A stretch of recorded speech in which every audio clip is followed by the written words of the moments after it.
The Cincinnati Bengals fell in their preseason opener to the Philadelphia Eagles, 27-34. We're going to talk about who the winners and losers of that game for the Bengals are up next here on No Butts About It.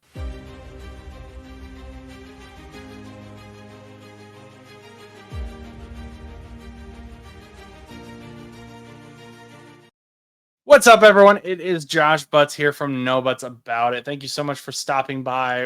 Like I said at the top of the video, we're going to be talking about the Cincinnati Bengals winners and losers after they lost to the Philadelphia Eagles. Who made a difference? Who really, I feel like, improved their stock, and maybe who got hurt by the game yesterday.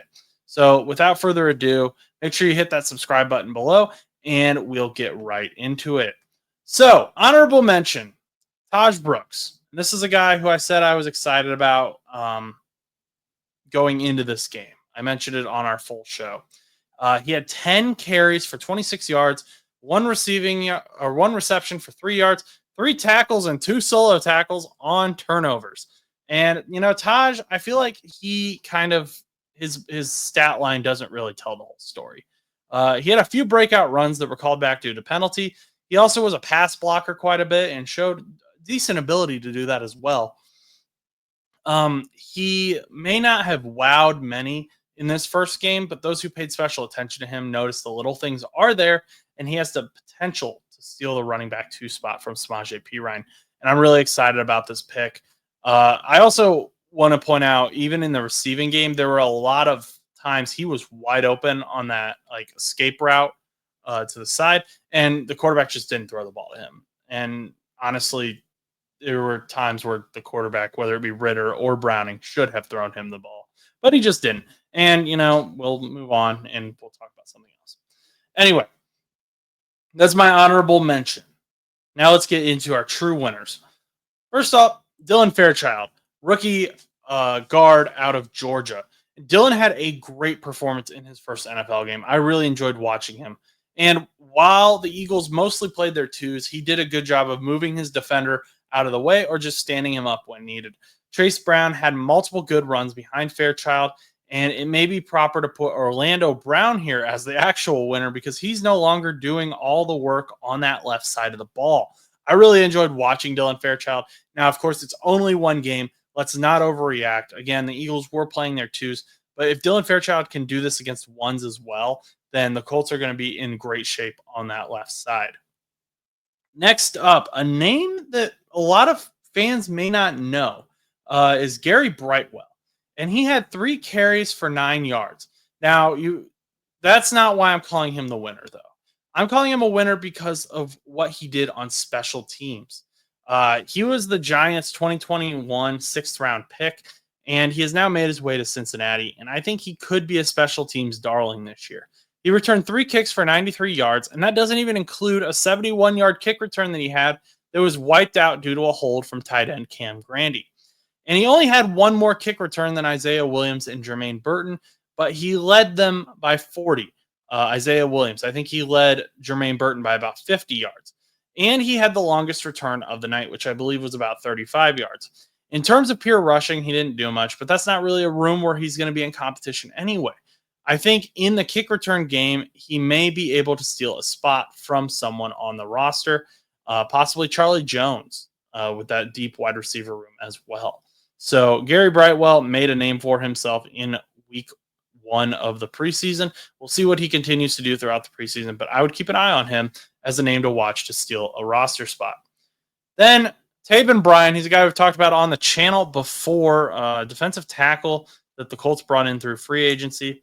He had 3 tackles, 2 solo, 1 sack, and 1 tackle for a loss.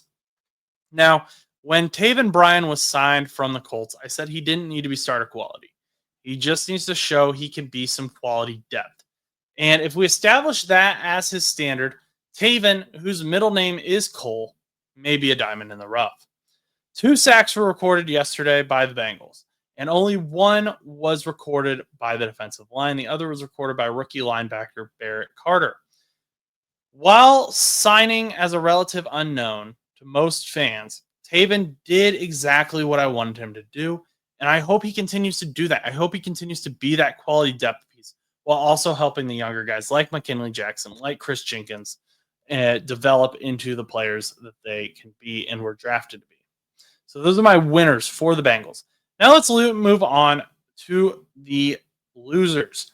But before we do that, make sure you hit that subscribe button down below. It really helps us out. We're trying to hit 1,000 subscribers by the end of the year. And every single one counts. Every single one helps us towards that goal. So let's go down and do that real quick. And now we're going to move on to Cody Ford as the first loser. Now, I like Cody Ford. I have talked about how much I like Cody Ford. If you've been around the channel for a while, you know that. You know that this isn't a knock on Cody Ford. I think he's a very versatile depth offensive lineman. That being said, it was hard to ignore the difference yesterday at left guard, or right guard, excuse me, when Lucas Patrick left the game and Ford came in. And Patrick was signed in free agency to be competition at that right guard position. However, with Lucas Patrick's injury history, the Bengals should want a sure player backing him up. And while I doubt that Ford would get cut by the Bengals, it could force him to be moved down the depth chart if they signed a veteran like Brandon Scherf. He could move from that second string spot to that third string right guard spot. Again, I would keep him on the roster because he is a versatile offensive lineman. He showed that last year with all the injuries on the O-line. But I wasn't impressed by his performance yesterday. And I'm afraid that if Lucas Patrick goes down, there's going to be too big of a drop. But we'll see what happens. Hopefully the Bengals will continue to sign in free agency. Will Hernandez just re-signed with the Cardinals, so that's another guy off the free agency docket. Next up, I combined two guys into here because they have the same first name, the DJs. So that's DJ Turner and DJ Ivy. Just, rough night. Ivy had 4 tackles, 3 solo, and Turner had 1 tackle. And they both didn't put up great film, in my opinion. I saw a lot of extra soft coverage from both of them, and Ivy even gave up a touchdown due to it. Ivy should be a depth piece, so he worries me a little bit less than the former second round DJ Turner.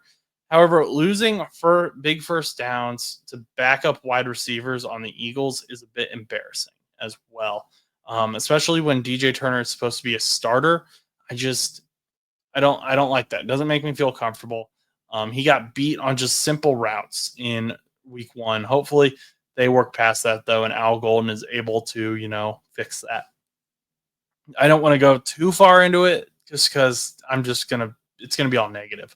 And all you had to do is watch the game. There's nothing new there. It's just more of last year from both DJ Turner and DJ Ivy. And we're hoping that they would take a new step this year. And again, we're not jumping off any cliffs preseason week 1. It was just, they didn't wow me.